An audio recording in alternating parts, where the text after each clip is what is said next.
What's up, everyone, and welcome into the Buffalo Sports Collective. It is Wednesday, July 31st, 2024. As always, I am PK alongside my co-host Phil for episode 297, the final episode before Phil ties the knot and is officially a married man.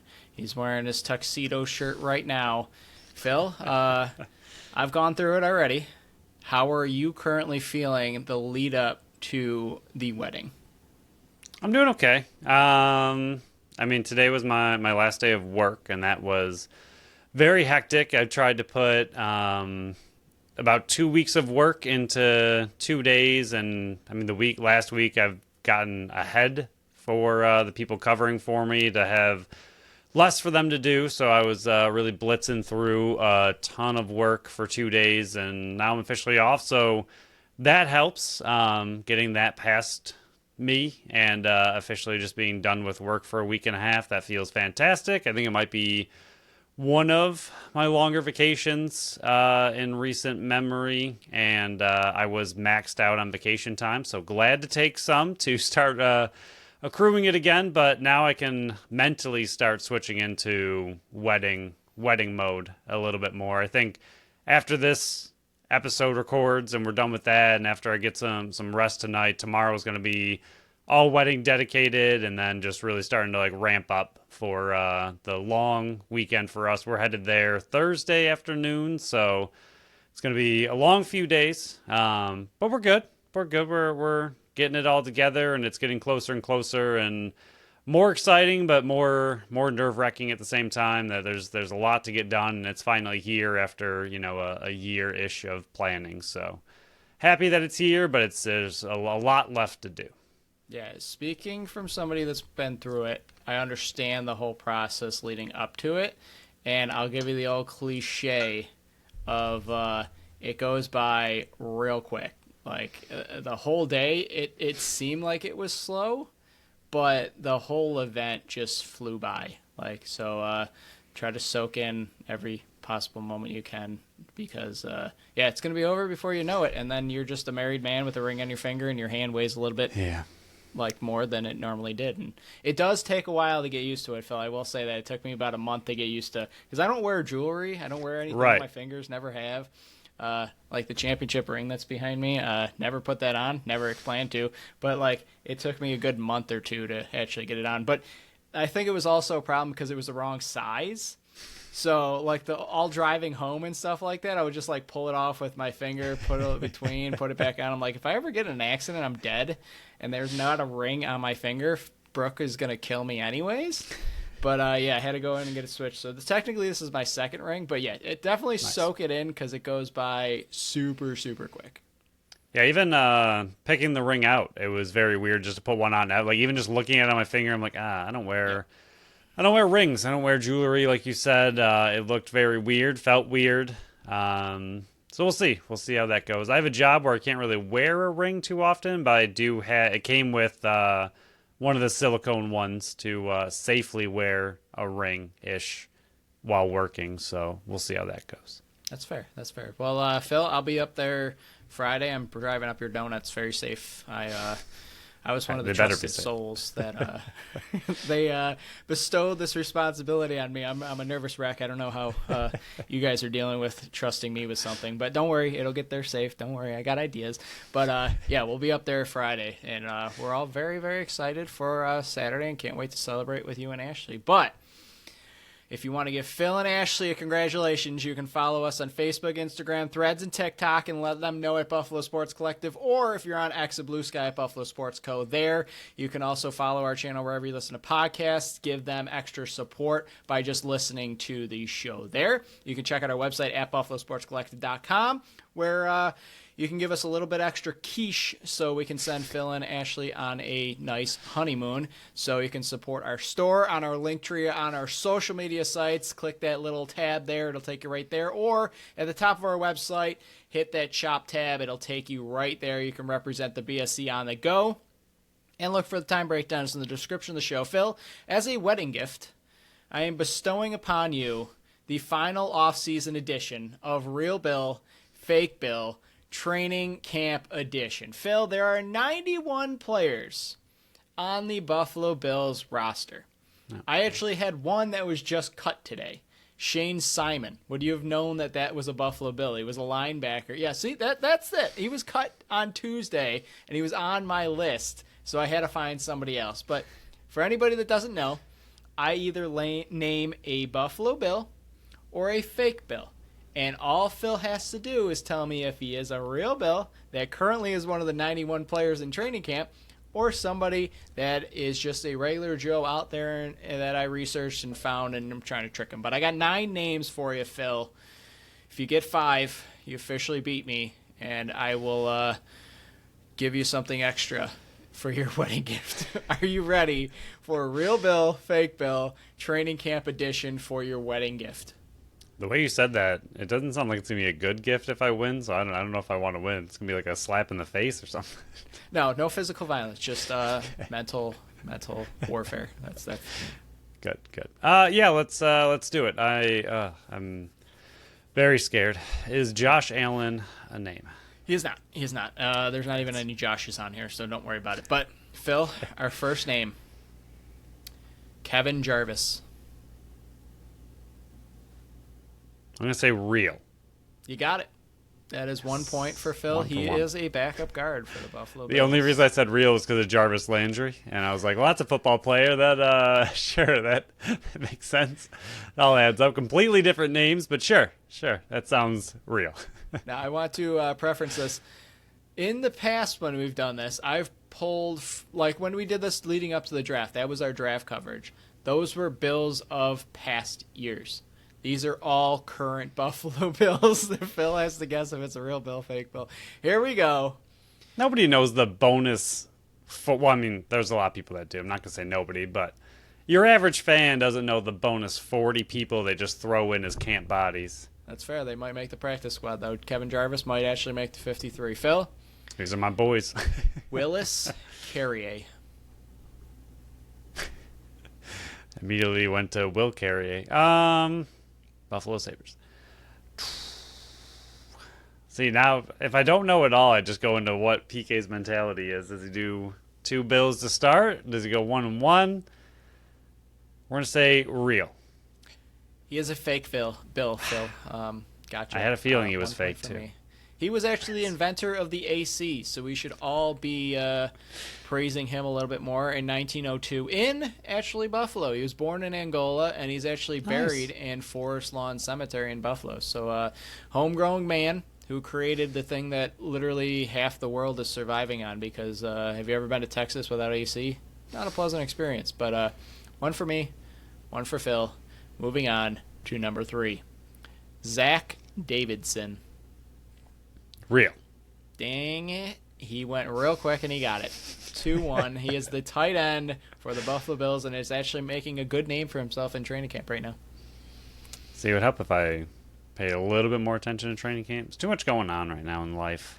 That's why I wanted to play this game here, because I knew you were. I've had no focus on it. I could barely keep up with the Yankees trade deadline today. I still haven't even been able to really look at what happened. I don't think it was anything too great. Yeah, no. A couple acquisitions. But anyway. It's 2-1 you. Lawrence Keys.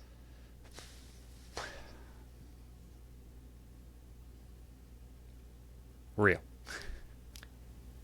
Correct. He is a real Bill. He is a wide receiver for the team. I didn't even, I read, who was it? Chris Brown, right? His, training camp thoughts for, whatever day it was. It was, a little tweet, and I read it all, and there was a lot of wide receivers named. I don't think he was one of them. No, he hasn't really made any noise. He's probably going to be a camp casualty on the team right now. But we'll go with 3-1, Phil. Branson Dean. There's Nakobe Dean.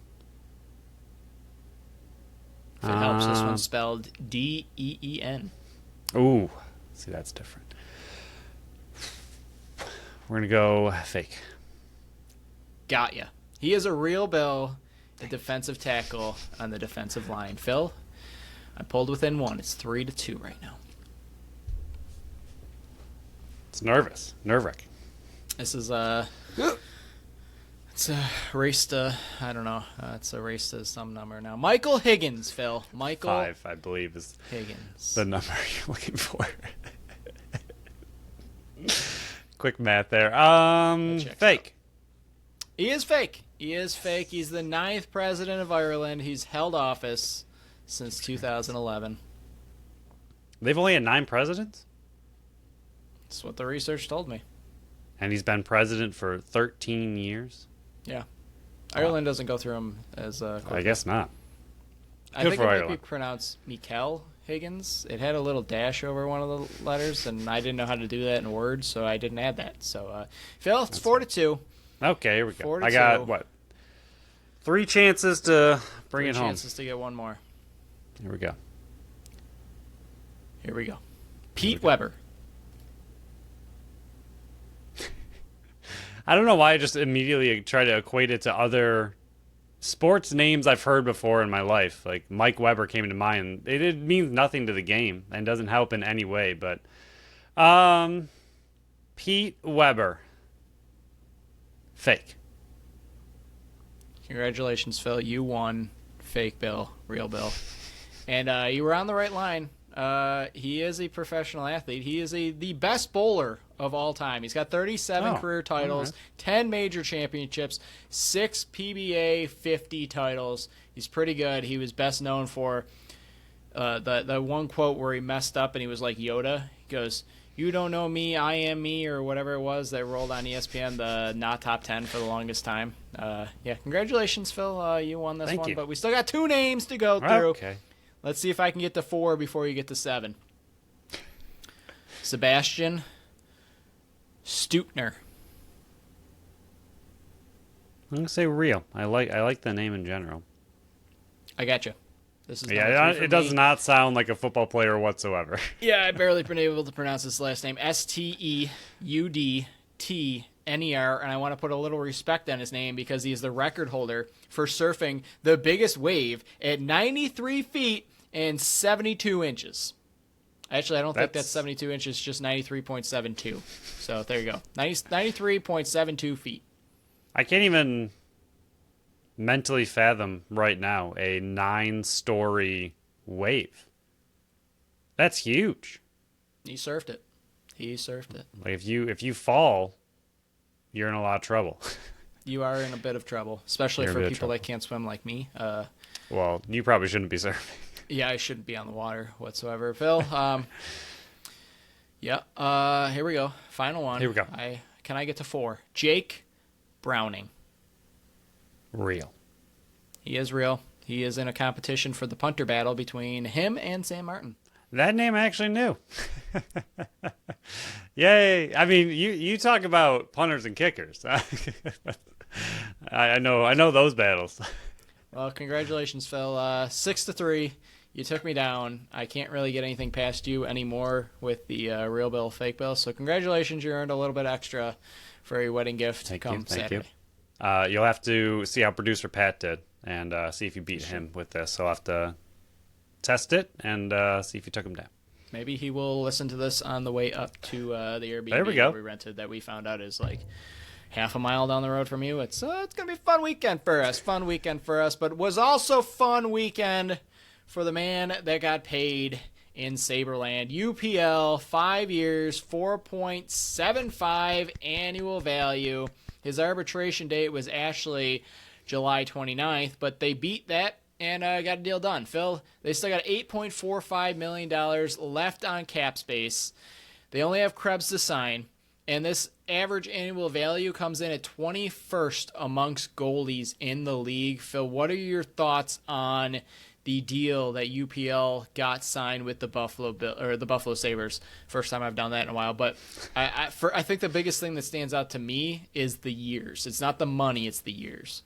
Yep, that's what I was going to mention as well, especially when you have 2 goalies that could arguably be your one. I understand, like, if it's the risk that Adams has always taken, right? It's the risk that he's taken a lot with these players where he signs them much longer for probably less than they're possibly worth. Last year, nobody was worth the contracts that they were recently given. But UPL, if he continues what he finished the season as, and he does that for the next 5 years and is your one goalie and you have him for under $5 million a year, that's really incredible. And that's a very, very, very good value. So it's one of those things that Adam seems to be betting on just the player, the talent, his ability to call his shots early and pile up the years while they're still young and get them for a smaller contract. Like if he were to bridge it and, do a 2-year, $5 million or 5.5, assuming UPL would want, I don't know. I don't know. I'm not going to try to get into his head, but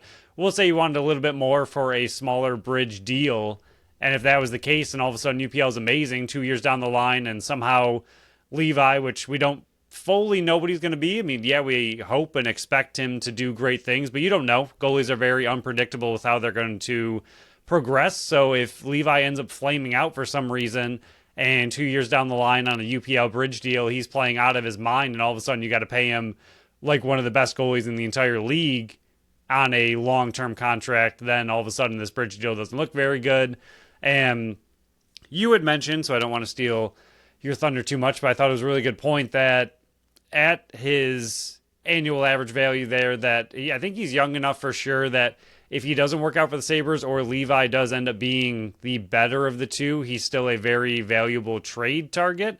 And at that amount of money, I don't think the years really matter. I think his age matters right now more than anything with the 5 years, that if another team wants to take a shot on him down the line, I'm not saying he's going to do poorly or anything. I hope that he continues to do really, really well. But if they do need to try to trade him at some point, I think the contract that they would be trading for a younger goalie is still a very good one and an easy one to trade away if necessary. Yeah, I thought it was going to come in 2 or 3 years. I was not expecting a 5-year deal. It gives UPL a little bit more stability in this league because he's really only done it for, a year and a half type of play like this.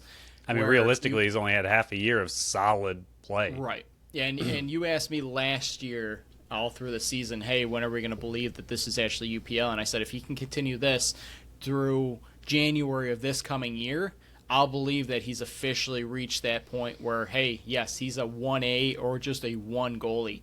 And they're still not even paying him to be that. And I think that's it's exactly like you said. Kevin Adams has been doing this. They did it with Owen Power. They did it with Tage Thompson. They did it with Dylan Cousins, Samuelson, so on and so forth. The only player they didn't do it with was Rasmus Dahlin, and I believe it wasn't – I think it was Jason Botterill that was still the coach, the GM that gave him the bridge deal of the $6 million for, I think, 3 years until he got the big payday that's clicking in this year. But it's definitely a deal that – hey, if he becomes and stays what he was last year, this is incredible value for the Buffalo Sabres. If he turns out that this is not a good goaltender and that last year was just a flash in the pan, this is not a deal that's going to kill you. And if it does turn out that, I think their end goal is hoping that they're turning into like a Boston back there with Swayman and Ullmark, where you got Swayman, who was the young guy coming up, but Ullmark was playing so unbelievable, they just kept that terrifying duo until they eventually had to move on past Ullmark because Swayman was ready to go. I think that's their goal, where it's UPL, it's his net until Levi proves that he can take this over. And when it's time to pay Levi, if he does actually turn out to be that star goaltender that everybody's hoping for, which he's only played 20, 25 games in the AHL, we'll see how that transpires this year and what the roster shakes out, because they better not carry 3 goaltenders this year. But if Levi does turn into that 1A goalie, this is not, like you said, this is not a contract that is going to be tough to move. This is not going to be a Jeff Skinner deal that's got $9 million on the cap. This is a $4.75 million deal for a goaltender that at worst could be a backup in this league and a pretty darn good one. And that's valuable to teams because there's not very many goaltenders that play 55, 60 games anymore. So I am pleasantly surprised with this deal. I don't hate it, and especially looking at it's only the 21st among goalies in a league that the salary cap is going to continue to go up in the future here, and including this year. I am pleasantly surprised how they did it and the length they were able to accomplish with this one.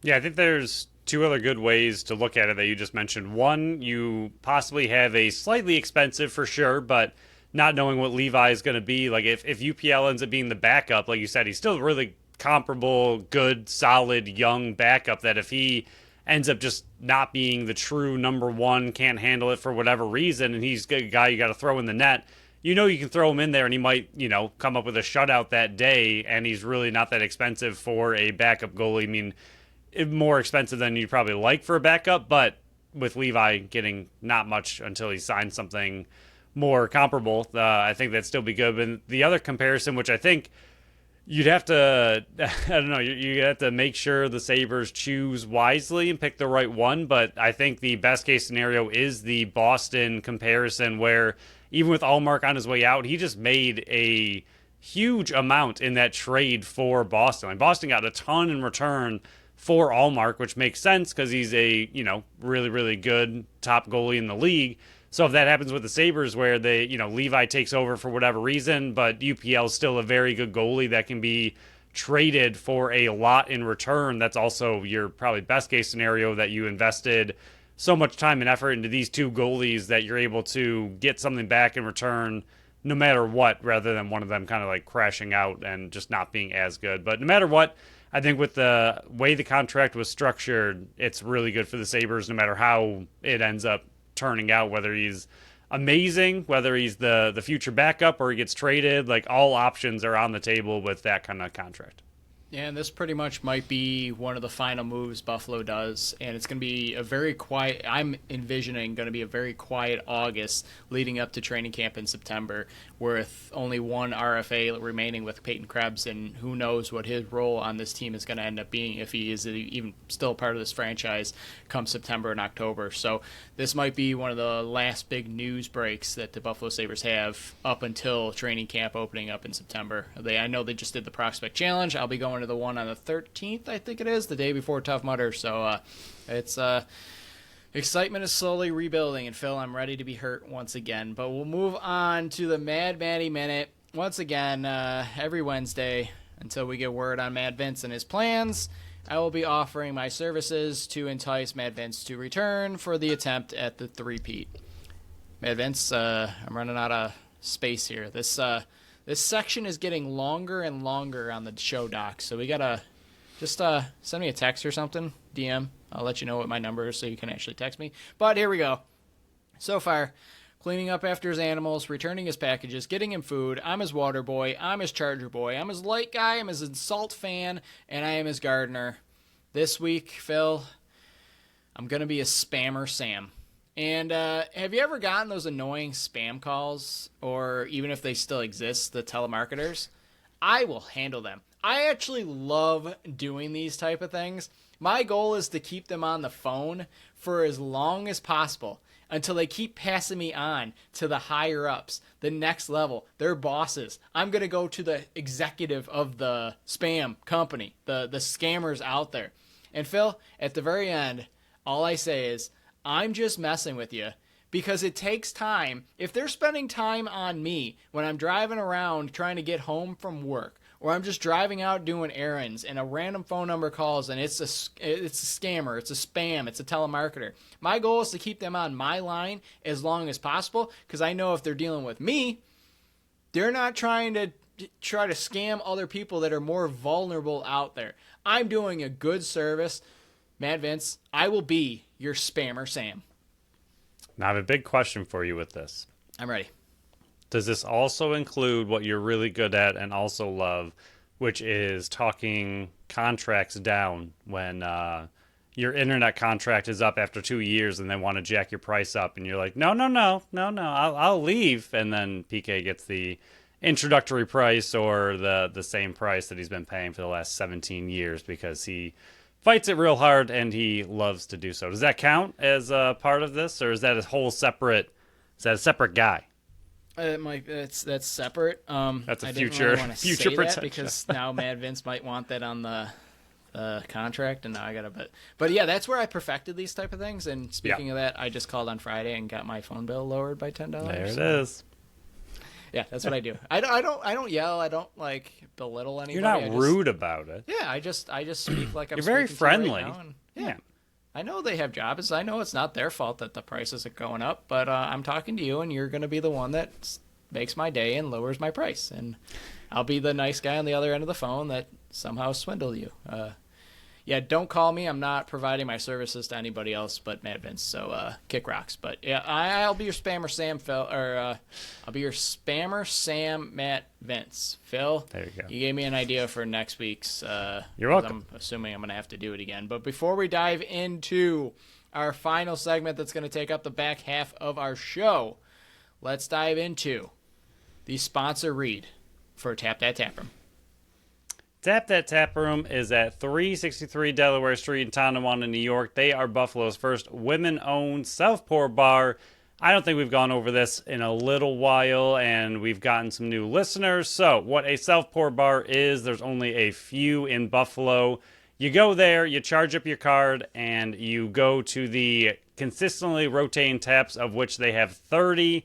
You go to the wall, you pour as little or as much as you want. You can try all 30 if you're feeling like you got a lot of time and really, really going for it. Or you can, get that one that you really like that you try right away and you fall in love with it and just keep going back to that one. They offer a variety of beers, ciders, sours, seltzers, and malt beverages. Now, this is the moment where you get out your phones, you get out your calendars, because now it might not be the busiest week at Tap That Tap Room, but they still got such amazing things going on Wednesday. So tonight, which will be the 31st of July, weekly Geeks Who Drink trivia starting at 7:30. Thursday, the 1st of August, weekly karaoke running 7 to 11. And then Sunday is Sunday Fun Days all through summer. You're getting a percentage off on the taps, Phil. And like you said, if you wanted to try all 30, that's the day to do it. But Phil has a little bit more exciting news coming up for the Buffalo Bills season that's going to be kicking off very shortly, and you're going to want to be watching the games at Tap That Tap Room. Yeah, similar to the Bandits watch parties, they will have the sound on all of their TVs during the Bills games. They have giveaways. They're going to do a highlighted player of the game, and if you come in wearing their shirt, you might just get a giveaway. They have giveaways while they got the game going on. They got the sound. They got all the TVs. It is a great place to watch sports, to just feel like you're part of a big group, kind of in a basement, but in a really great, fun, awesome atmosphere kind of way, but not one of those, the sound's muted, you got 16 other sports going on at the same time. It's like everybody's watching the same game, sound's on, everyone's cheering together. It's like you got the whole family over for a great time. And that's just kind of the atmosphere that they have there. We have gone to a few Bandits games there, and we absolutely love that style of atmosphere, and you can hear the game and also enjoy the exciting giveaways. They got more coming up on their Facebook page as the Bills season gets a little bit closer. Yeah, I'm sure Phil and I will be in attendance for one of those games. So for any other event, check out their Facebook page, or to find out what's on tap and what's on deck, check out tapthattaproom.com. Phil, there's just a little bit of news that broke this week in the NLL, and we're going to cover it. Just a little. And we'll give credit to Daily Dive and their host, Michael Carvelis, because he had this first. The free agency period is getting pushed, and that's been all over the place. It was supposed to open up this Thursday, the 1st of August, but this got pushed to the 29th of August. So this whole lead-up, this perfect schedule that I had, Phil, the lead-up here where we're going to build our final 21 for the Buffalo Bandits season, is getting pushed another whole month, and we're going to get a little bit creative in August because we have to. Thank you, NLL. No heads up. That's perfectly fine. But the NLL did come out and confirm what Mike did say. Starting the 29th of August at 12 a.m., free agency will be opening, but there are some important notes to this. The deadline to qualify players or to franchise someone is going to be remaining this coming Wednesday, like this Wednesday that you're listening to the show right now at midnight. It's the final day to do this. Beginning August 1st, teams cannot contact or communicate with RFAs or UFAs or even make a trade. They're quote-unquote freezing the league for about a month. Clubs can still sign their own players who cannot reach free agency, meaning players that have not reached 3 years of eligibility in the league, but your rights are still up and they need a new contract. Players that you've qualified.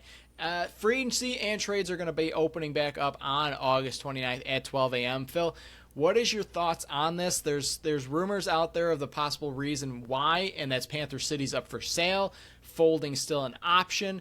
Are they going to just be moved and relocated with the new owner? Is the new owner going to want to keep him in Fort Worth? Are they going to even be able to sell this team? But that's a future issue. Right now is, what was your thought on them moving this back for quote-unquote that reason, because they haven't officially announced why they moved it back?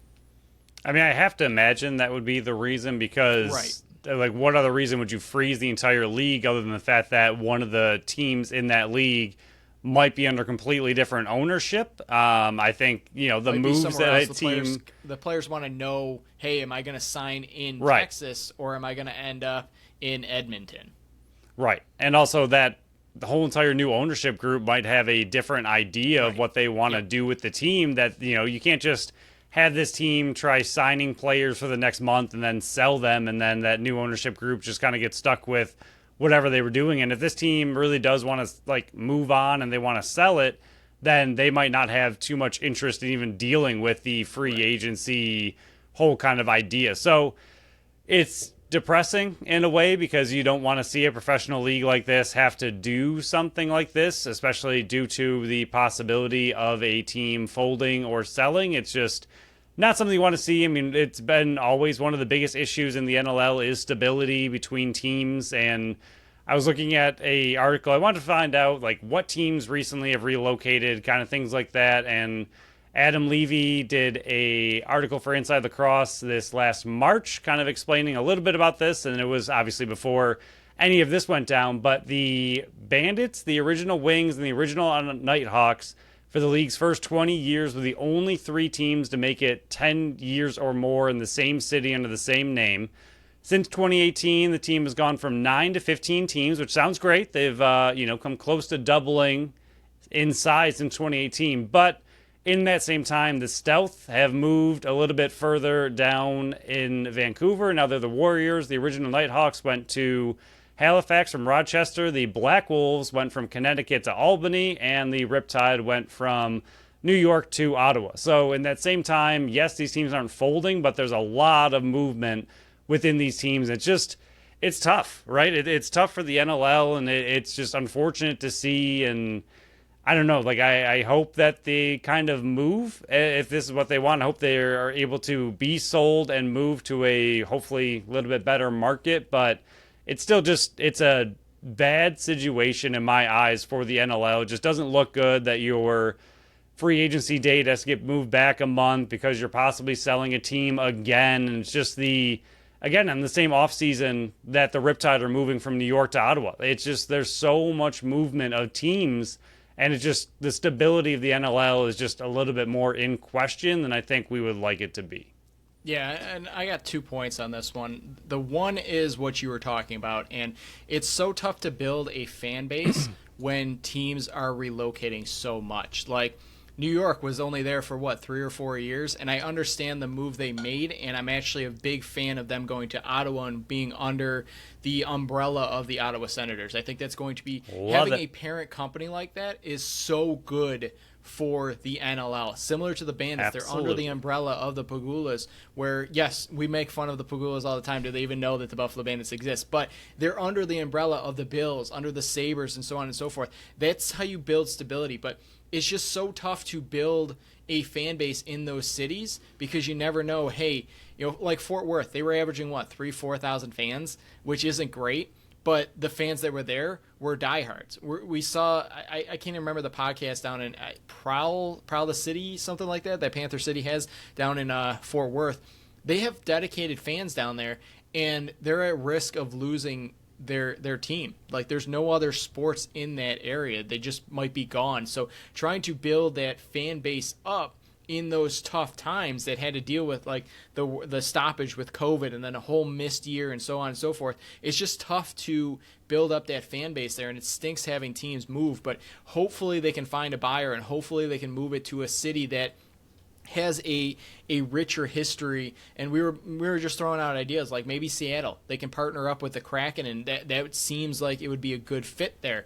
Is Lacrosse good there? Montreal, they just had an unboxed up there. There's there's cities around that could work, and it's above my head. And down the road in August, we got ideas for this. But my second one here is, if this, I'm hoping, because this is behind the scenes, I'm really hoping that the league was communicating with these teams that this was coming down the line, that this was expected, and this wasn't just thrown on their doorstep when the rest of the public found out. Because if you're releasing this and you're giving teams, hey, you got 3 days to get all this done before there's a work stoppage, and then you can't talk to any of your players that are unsigned through this entire work stoppage. If they didn't announce that to those teams in the lead up to this, it's just unacceptable. And again, this is just me talking that if this happened, I have no idea. Maybe at the end of the season, they were like, hey, Panther City's up for sale. This is what the plan's going to be. We're hoping that something is solidified until then. But if it's not, we're going to give them a future deadline and we're going to push free agency back, and this is the plans.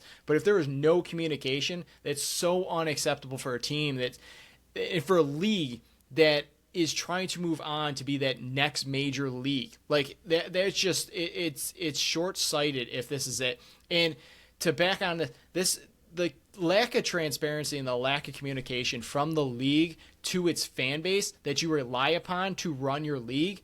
Like, I don't think I saw one article, one announcement this entire offseason from the league itself announcing when free agency is going to open. I don't know if they just rely on everybody to keep saying, hey, it's always August 1st. You should just expect it. I saw Adam Levy talk about it all the time, that August 1st is going to be the deadline that free agency opens. I didn't see the league say that once. Like, you can't make a whole offseason schedule and just release it like the NFL does, like the NHL does. Like, it's common theme. Like, your fan base should know these type of things. We went on the assumption and relying on the people that know more than us that this is coming down the line. But this should be a thing from the league that, hey, it's August 1st that it's going to be opening. The first time they said anything was saying, hey, it's not opening August 1st. It's going to open August 29th. You never announced it was the first place, Phil. It's these things that are just so small that I wish they would just get better. And I think I've been saying this for almost 4 years now, that there's just small steps that you can prove that you're a legit league, and they just fail time and time again. Yeah, very simply, off-season important dates coming up, or off-season important dates to know. That's it. That's it. Simple. When's the draft? 2 other points on this. One, I do wonder if the teams knew about it ahead of time, only because, which we'll talk about in a moment, the Bandits actually did some stuff. And so, I don't know, like you said, I mean, either way, free agency starts 8-1 in theory, so now would have been the time kind of where you're up against it to make these moves anyway, so it's kind of hard to know. It might have just been positive timing for the league to, make this kind of announcement, but hopefully they knew ahead of time. I forgot who it was. Oh, man, I can't think of his name right now, and it's going to bother me. It was one of your favorite players, but I still remember you tweeted out that the Bandits had signed this player, and they did not tell him. Nick Miller. Nick Miller. I was going to say Brody Miller. I was like, that's not it. Yeah, Nick Miller. Yeah, no PK tweeted that the Bandits had signed him, and it was like, congratulations to Nick Miller, and then he, DM'd us or tweeted back, and he was like, where'd you see that? Because I haven't been told. It's stuff like that. Like, what? And even, I think it was Ian McKay at one point, there was some big, I forgot what it was. There was some big league announcement that happened, and he was like, oh, it would have been nice for them to tell us, tell the players before announcing it as one giant announcement to everybody. It's the little things like that, and just kind of the disrespect in a way. I mean, yes, as fans, we want to know this stuff, but there's still an order, right? It goes teams, players, coaches, they should all know before anybody, and then announce it to the fans. And it's all of that should happen, though. It's not just that the fans should be left out. It's all of that should be happening, but hopefully it did a little bit. And there was one name in general that kind of mentally I went to with all of this kind of going down. If it is Panther City and they do end up folding or being resold, if they do move, do you think that ends Caleb Crawford's career? Because he is 40, eyeing retirement, not signed, and lives in Oklahoma, which is very close to Fort Worth. Went to Fort Worth to be close to home and his business. If they move, especially if they move far, I do wonder if Crawford then just hangs it up. Or even with this speculation, I wonder if he just is kind of over it. I don't know. It's hard to get into the mindset of a player like that who's still playing at an incredibly high level, but he's up there in age. has a family, lives close to Fort Worth or close enough to want to play there, if they end up folding and moving, I do wonder if a player like that is just kind of ends it. Like, does that kind of like almost a forced retirement in a way, which would be unfortunate if he thinks that he still has some years in him because he's a really great player. Yeah, it's definitely an important question to kind of consider is did we see the last of Callum Crawford if Panther City does in fact move on? And that's even if he was planning on returning for his age 40 season. But it's also it definitely stinks for the players that picked up their lives and moved down to Fort Worth and tried to make it work down there. It stinks for all the people that in that organization that worked their butts off to try to make it work. It stinks for all those fans and the podcasters down there that finally get a team that they can back up and try to grow the sport down there, and it just didn't work. And it's a shame. Hopefully that they do find a buyer, and that's the sole reason for this change, because they're not announcing anything. It's just rumors out there, and there's a lot of smoke. There's got to be fire. But let's quiet down with all the negative talk with the NLL, because I'm about to freeze. Get it? Because there's going to be a freeze coming up. It's just unbelievable. I got nothing else to say. But Buffalo Bandits, we were kind of expecting it.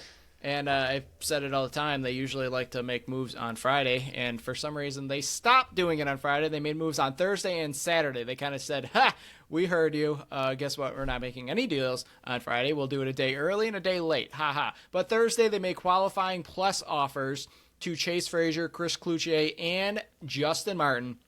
They also qualified Justin Robinson. For those out there going, what the heck does qualified plus mean? It means an offer out there that will be 6% more than last year's salary. It keeps them around. It keeps their rights with the team. It currently leaves just Brandon Robinson and Frank Brown as the last remaining RFAs. And then Saturday, you made me do it, Evan Constantinopoulos. Yes, that's probably butchered, and I'll probably never say his name correctly. Signed a one-year deal. Spent last year all on the practice squad. Was a protected practice player. Second-round pick last year, 38th overall. He turns 20 in September. He is likely your third goaltender this year, and hopefully, fingers crossed, he will remain on the practice squad all year long, because that means Matt Vince is back and Steve Orleman's back, and both of them play the entire year healthy. Yeah, I like the qualified plus. I think those players earned it for sure, and I think that more than anything, obviously Chase, we know, Chris, we know, they both had incredible seasons, but Justin Martin, I think the fact that he's getting a qualified plus offer really shows what he means to the team. And again, he's a player that is very, very difficult from an analytical standpoint. From you and me, we understand what he means, but from your average fan, goes to their roster, looks up everybody's stats, and he's got like none. Across the board, he just doesn't have stats for pretty much any category. He just doesn't. But that's not the style of player that he is. It's not what he means to the team. It's not what he does for the team. But to see him get a qualified plus offer, it just truly shows how much that this team appreciates what he does, and what he does means so much to that defense. It was really cool to kind of see that. And even this kind of same thing in a weird way, Justin Robinson, that we know they like and he got qualified, didn't get a qualified plus. And I'm not saying that they, hate him or anything, but he didn't kind of earn that last year. He sat for playoffs, had a lot of injuries. So we'll kind of see. Obviously, he's qualified, so he's coming back, but we'll see what that kind of means for him in his future. Brandon Robinson's an interesting one. I know he's an RFA, but would have liked to see something get done, especially with that freeze coming up. That's going to be a bummer to have to sit there and wait on that news or anything for a very long time. I mean, we can speculate wildly what that could mean. I would assume they're going to bring him back, but very kind of sad/strange to have to possibly wait that out, which is frustrating. But Evan C., really good to see him back, especially, 1 year's also interesting, but it's kind of what the Bandits are known for, is these single-year deals. So it's not really out of the ordinary for them, but I will definitely hope that he's on the practice squad the whole time, like you said, and really cool to see his development. We'll see what he ends up turning out to be in the future, but for now, solid practice squad player, and one that you don't want to lose, being your second-round pick from last year. You want that kind of goaltender to keep developing on your team, especially, hopefully, if Vince is around, he can continue to learn under him and show him some things. Yeah, and with the freeze coming up, Buffalo was still a little bit more active. Tuesday, they did sign the qualified plus Justin Martin and future UFA, well, was going to be a future UFA, Paul Dawson to 1-year deals. Like I just mentioned, Justin Martin was qualified just the previous week. They got deals done for both of those players. I was hoping for a 2-year deal with Justin Martin, but I will accept the 1-year deal. 1-year deal for Paul Dawson. That's great news. And I think that might be a little bit nudge, hint, hint, that he's been in the ear of Matt Vince saying, hey, I'm coming back. You better come back. But the remaining UFAs for Buffalo right now are Adam Bomberry, Kyle Buchanan, Steve Priolo, Nick Weiss, Bryce Sweeting, Corey Highfield, Dalton Sulver, Emerson Clark, and Matt Spanger. Long list of players. And like we've been saying, this could be a very, very busy final day. So when you're listening to this, there could be other players that Buffalo has signed, because if it truly is that they didn't know or they knew when they were preparing, that this could be a long 29 days of not being able to speak to any of these players. And if I know sports and I know sports, there's still going to be some shenanigans going on behind the scenes. It's just not going to be spoken about. So it's going to be a long 29 days of just hoping and praying that, hey, can we get Steve Priolo back? Can we get Nick Weiss back? That there's not people in their ears communicating, hey, hush, hush, nudge, nudge, you want to come here when it's things back open up. But huge getting Paul Dawson back and getting Justin Martin locked up as well to 1-year deals, because both of them are integral pieces to this defense. And we already talked about Paul Dawson a lot. The whole organization, the whole mindset of the defense changed when he got brought in, even though you and I were both skeptical on the deals. Yeah, I think it's going to be great to see Paul Dawson for a full season. I mean, we saw him for a few games, plus obviously the championship run, but the impact he had for that. So to see him with a full offseason, full year with this team, full year with the defense, I wonder what that's going to look like. And honestly, for you and I, that's something that we can kind of cross off as far as defense goes. He was one of our, is he going to come back? And if he doesn't, a lot of our speculation has been on the defensive end for trades and UFAs. Who can they sign if Dawson doesn't come back? Here he is coming back, and I completely agree with you that I don't personally think, and this, again, 100% speculation, but I don't think he comes back if Vince does not come back. So I don't – he's got to come back at this point. I mean, I really do not believe Dawson would come back if Vince hung it up. I mean, maybe he would, possibly. I mean, maybe he's got plenty to teach Orleman and everything like that. So maybe he just really loves lacrosse that much, wants to come back and keep playing, loves the team, still thinks they have a really good shot, even if Vince isn't here. But I would say that's a decent pointer to Vince coming back. And then as far as the 29th goes, with everything reopening the 29th, including trades and free agency, I think it's going to be really interesting to see if that one day, or like within that, that time opening up within those like 48 hours, if the whole entire league just goes insane, or if it's really quiet and slow coming out of that. So that'll be really interesting to watch, but we have sadly a whole month before that takes place. Yeah, I think, Phil, Matt Vince signing a 2-year deal last offseason, so he didn't have to deal with everybody calling him and all that this offseason, might be the worst nightmare for both of us, because it's not like we can sit around waiting for him to sign a deal. Like Nick Rose. He got signed. We're like, all right, he's coming back. Yeah, we're literally waiting for an announcement from him or the team that he's going to be back, and that might not even come until he's in training camp, because they might not have to release it. He might not have to say, hey, I'm coming back. Right. He's got no reason up for training camp. This list of my offers to him continues to grow, and it could be growing for another 3 or 4 months. This might have been the stupidest idea I've ever done. But, Phil, with this last-minute move that we're hearing, at least, with free agent market getting pushed, it pushes us to move things up that we had planned for back, and some things that we had move forward. And we can kind of slow roll the building of the roster a bit, because NLL is going to pretty much freeze. Like I said, it's shutting down pretty much, besides players that you currently own their rights. So instead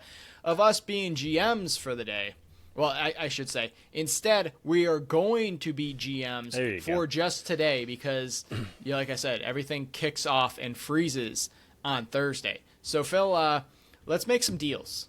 Let's try to bring in some new players to this team in the 24 hours we got before we all shut it down. So, Phil, you and I have both picked 1 or 2 deals that we're getting lined up, that are legit deals that you and I are making with other teams in the league with resources that are not ours. This is the best thing. Like when you're going to help a friend or a family member or whatever fix a house, and you're going, crap, I broke that. You're going, It's fine. It's not coming out of my money. That's what we're doing with the Buffalo Bandits today. So, Phil, what is your first trade that you're coming down the line that you're offering another team and they have no business accepting it, but they have to because we're playing in make-believe land?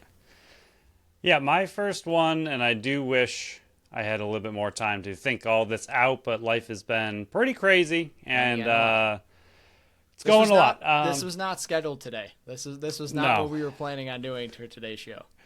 Looking at PK's notes, he has this ridiculously broken down, and I have like a half a sentence over here that I threw together in the middle of my work nightmare today. But the first one I have is a player that I absolutely love and would be beyond joyed if they brought him here, and honestly, I'd give up pretty much most of the Bandits draft this season to get him, but that is Connor Kierst of the Las Vegas Desert Dogs. I don't think that team personally is going anywhere anytime soon. I don't think they are one or two pieces away from being in the finals, and because of that, I think giving up an incredible young player to then get more talented players, not more talented, but more talent on your roster that you can build around for the future. They're not one veteran piece away from making the playoffs or making finals. So giving up a young player to bring in more young players, I don't think is really a terrible idea for a team like that. But Kierst, I gave up the Bandits 7th overall and a 15th overall pick. They're 2 of their 3 first-round picks in this year's draft to get a player who is 6'3", 230 pounds. He's only 26 years old. Last season in 18 games, he had 16 points, but he had 146 loose balls, 32 caused turnovers, and he also took 176 faceoffs. He's literally pretty much the dream package in my eyes for what the Bandits could use, which is a young, incredible defender who came into the league as a forward and also takes a lot of faceoffs. I do like it. I just don't know if that's enough to get him, honestly. Honestly, realistically, I would not mind if the Bandits gave up like all three of their first, because he is a player that would be on the team for a very long time, would be a staple on this team, and the Bandits do not have room for draft picks. So if they were willing to give up all 3 first and bring in a player like this, really wouldn't bother me at all. So the names I'm going to be mentioning here, if you think back to the report cards, it's going to be on a few of those ones. But I was also looking at because we were originally trying to build our 21-man roster and our 4 practice squads today, and everything changed because of this. But I kind of still did it in sorts. So my first deal here, which I'm putting behind me, Taylor Jensen from Rochester. I'm bringing him in, and I sent out a 2024 5th-round pick, which is Rochester's from the Jordan Soros deal, so I'm just giving them their 5th-round pick this year back, and 2026 3rd-round pick, which also belonged to Rochester from the Doug Buchan deal. So I'm just sending back what Rochester sent to me for our pieces that we were not going to be keeping and going to get a player that I want to keep. He's going to be 26 November. He's a young transition player in Rochester. He's brothers with Josh Byrne. He played in 13 games this year, 1, 4, and 5, 65 loose balls, 15 caused turnovers, 10 block shots. Rochester brought in Jokum and Slade. They have not moved anybody out. The pieces on the back end are getting the room's getting bigger, Phil. They got to send somebody out. Jensen just signed a 1-year deal with Rochester right now. Does not mean they cannot move him. Buffalo's looking to fix the back end. I am going to be sending 2 picks to Rochester, the little brother to Buffalo Bandits, and I'm stealing the little brother to Josh Byrne and bringing him to Buffalo. Phil, bringing Taylor Jensen to the Buffalo Bandits. Yeah, I like it. I mean, he's got the kind of young numbers that we like to see in a transition player. The block shots are a added bonus in my opinion, but one that he's willing to step up and do if needed. But those 15 caused turnovers is something that you and I both love to see. Younger player, brothers with Byrne, like you mentioned. I mean, you might have to give up something a little more because of his age. But if you're able to give up just the Rochester picks and just give them right back to him, I think that would be great. And like you said, they're bringing players in, but they didn't get rid of anybody yet. So maybe he finds his way on the outside of the roster, and the Bandits with not only the brother connection, but also, like you mentioned, the Rochester connection. They are right down the street. So I think the deal would be easy. And honestly, it's about time Rochester gives us some players back because they have taken our entire team. So maybe just give us something in return, please. It's only fair. Only fair. Phil, what is your second deal that the teams have to accept because we said so? My second is a little closer to a Paul Dawson type of move, and that is for Jordan McIntosh of the Georgia Swarm. I gave up our second and third round this year, so I'm giving up most of the picks except the 8th overall pick, at least in this year's first 3 rounds, because honestly I don't care about draft picks. The Bandits don't have room for anybody, but they keep the 8th overall pick, so it still at least gives them some kind of future talent that they can kick down the road. McIntosh is 34, so he's getting up there in age, but he's also still really incredibly at 113 loose balls, 18 caused turnovers, 15 block shots. Again, he's more of that Dawson-type leadership, really buckle down the back end, do incredible things for your defense. I don't know if Georgia would be willing to give up one of their best players, but that's a team that I really don't know where they see themselves as a team. Like, they're an aging team for one. They have a lot of older players, which is the main reason I kind of made this type of deal where they get rid of an older player who might be aging out and they get some youthful players from the draft to come back and replace that player. And obviously that's not a one-for-one, but it really depends on if Georgia sees themselves as a true contender next season, because if not, they do need to start looking at flipping that roster at some point sooner than later, because they do have Dobson, who's going to allow them to be a contender pretty much every year, but that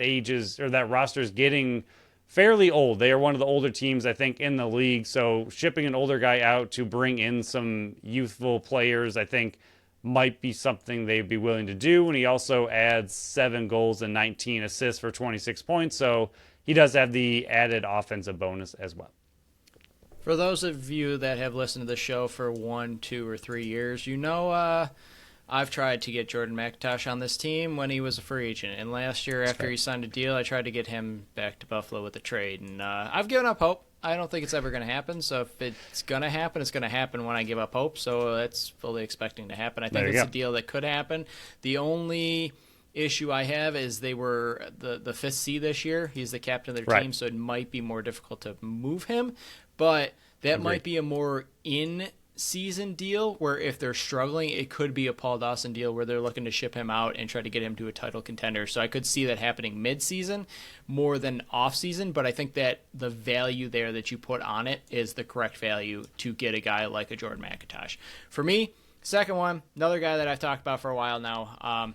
Really, really wanted him at the trade deadline, didn't happen. Want him all offseason, and I think he can definitely improve an area that Phil and I have been hoping the Buffalo Bandits would address. Either, like I think Phil said it perfectly, either go all in or take your ball and go home. Tim Edwards from Colorado. I'm shipping a 2024 second-round pick this year, which Vancouver owned, or which is Vancouver's from the McCulley deal that Buffalo has, and 2026 second-round pick from Vancouver, which, again, from McCulley. So I'm shipping both second-round picks that we got, or that Buffalo, I hate when people say we because you're not a part of the team, but I guess I'm GM, so that we got from the McCulley deal, and I'm shipping them to Colorado for Tim Edwards. Paul Dawson, he cost 2 second-round picks, and Buffalo got a third-round pick back with Paul Dawson.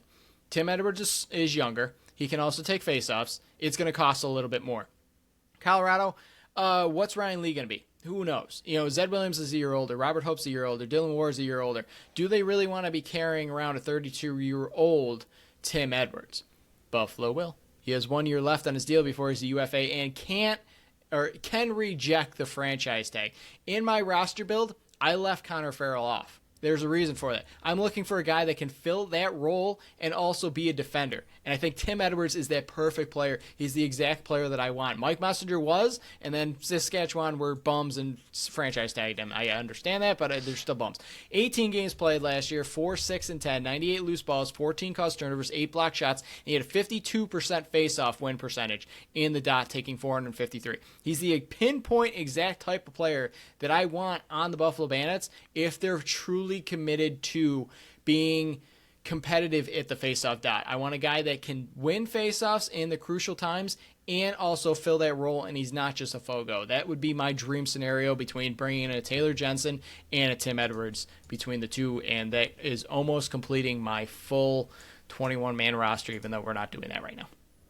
Yeah, and just so people still, once again, we solidify, I guess, more of our spot on faceoffs. Joe Post from Rochester was fifth in the league at a 58.5 win percentage. He was fifth in the league with wins in faceoffs, and PK and I would have nothing to do with him. And that's just how we feel about it. He is a player that does, he's face-off only, and that's just not what we want from our face-off guys. So just to say, if anyone wants to counter and say, oh, well, look at, someone who has a really great history of winning face-offs, that's not necessarily what PK and I value in a face-off guy. It is a Tim Edwards who was 7th in the league, 2 below Joe Post, and really not that many face-off wins behind, but can also do all the other things that PK mentioned. And as soon as PK's list came out for who he wants to trade for, and I saw Tim Edwards, he would also be probably my number one guy for this offseason right now.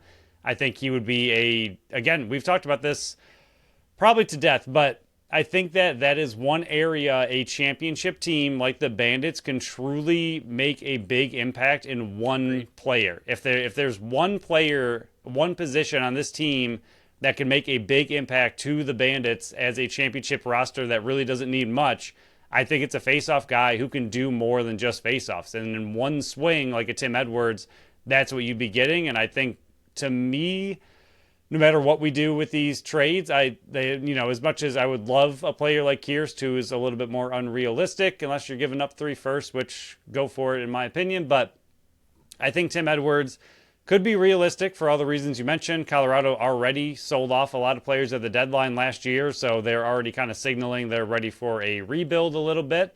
And this could be just another step toward that. The Bandits have the ammunition, and he might be one of our number one players right now in the offseason to go and try to get, who is actually obtainable. So I do love it and would absolutely love to see him here.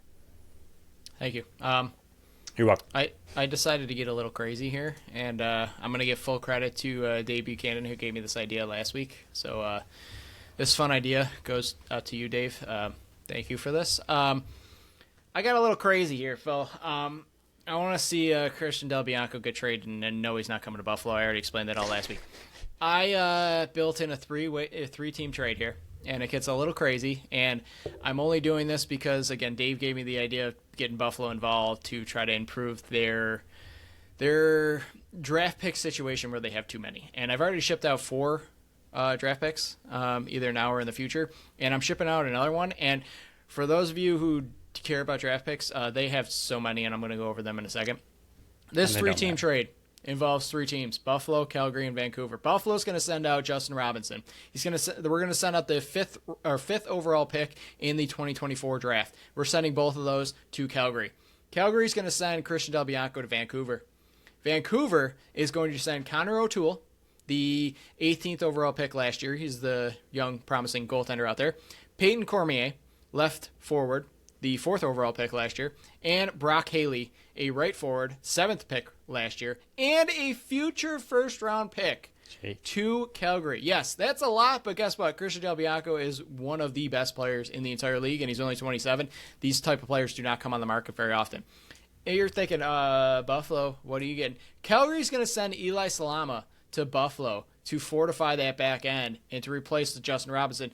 We already know Christian Del Bianco pretty much is only going to play with Vancouver. Vancouver has the pieces to get it done, and I wanted to get Buffalo involved. So they're moving one of their 3 first-round picks. They're going to move Justin Robinson, who was qualified but didn't play in the playoffs and has struggled to stay healthy. They're going to improve the back end of their roster with Eli Salama, who allows them to have different options of who they're going to be playing with game day, where you're having 2. Salama's going to be 28 at the end of August. He has 1 year left before he's an RFA, so you're going to be able to retain his rights the following year.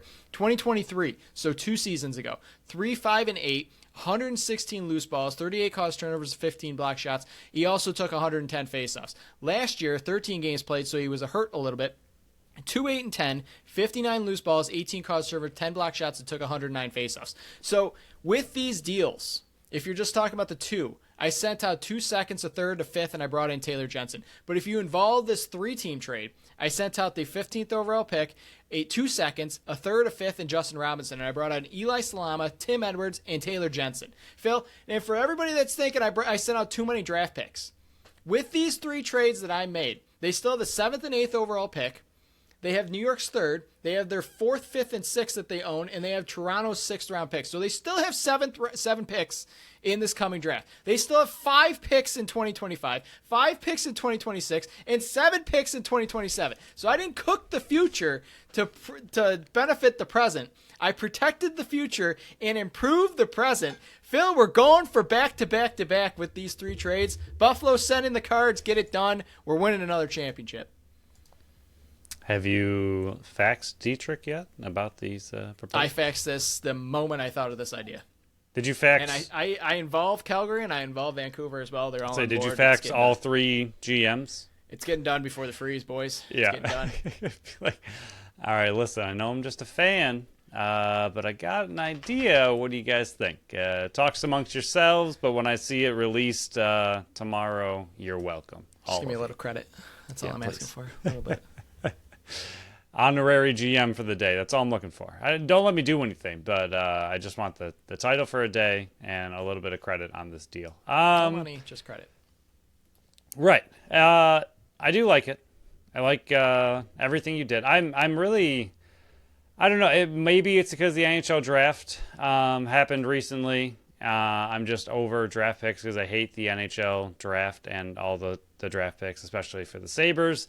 And the Bandits are in the exact same situation. Well, not exact same by any means. Very different situation, but for the same reason that draft picks just do not matter. In the fact that they are beyond a win-now team, especially with what we assume Vince will come back, but there's no official word. But if we assume Vince is back, like this is another year that they need to go all in and go for it and try to get back to back to back. So you need to trade away all of these draft picks to bring in whatever talent you possibly can that's going to help the team right now.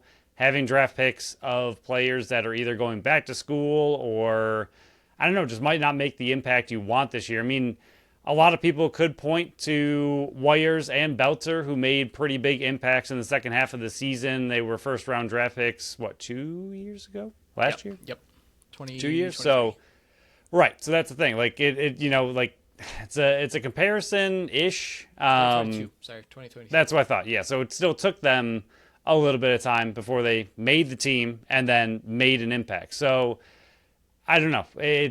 You can kind of make that comparison to, maybe there are some talented players at 7 and 8 that could immediately impact your team. But if there are not, you're going to want to trade away your entire draft pretty much to bring in whatever you can to make a big impact this year, win it all, and then reevaluate everything if Vince ends up hanging it up after. But I like everything you brought in.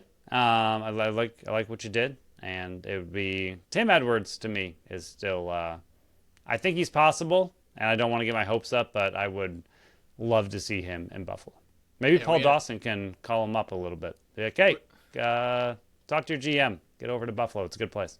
Yeah, we had to pivot off of Mike Messenger because he was franchise tagged right after. Pretty much the same day we put out the episode, he was franchise tagged. Yeah, our dream came crashing down, and then he was the golden goose. And then Zach Currier got of the franchise ball. tagged as well. So, he was the other one. It was a bad day.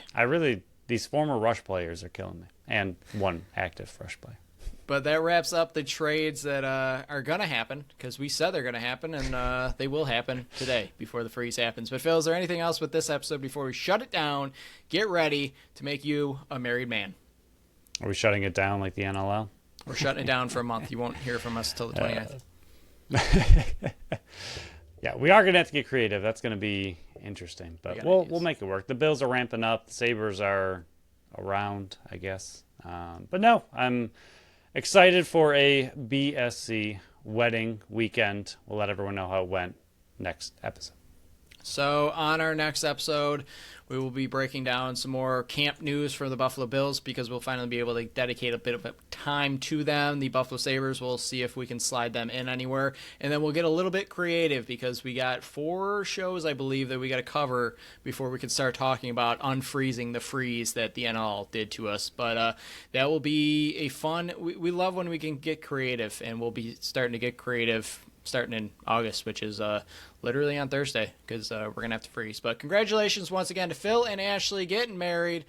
Both co-hosts of the show are officially going to be taking men, and going to be a little bit heavier because Phil's going to have a ring on his finger. But that pretty much wraps up this episode. We will be back next Wednesday. No, we're not going anywhere. We're not freezing in August. We'll be back next Wednesday with another episode of the Buffalo Sports Collective. So thank you for listening to this episode of the Buffalo Sports Collective. Follow us on Facebook, Instagram, Threads, and TikTok at Buffalo Sports Collective, and on X and Blue Sky at Buffalo Sports Co. Visit our website at buffalosportscollective.com. You can check out our store on our link tree, on our socials, or the shop tab on our website. Follow us follow our channel wherever you listen to podcasts, and make sure you leave us that review on Apple and Spotify. Once again, congratulations, Phil and Ashley getting married. Can't wait.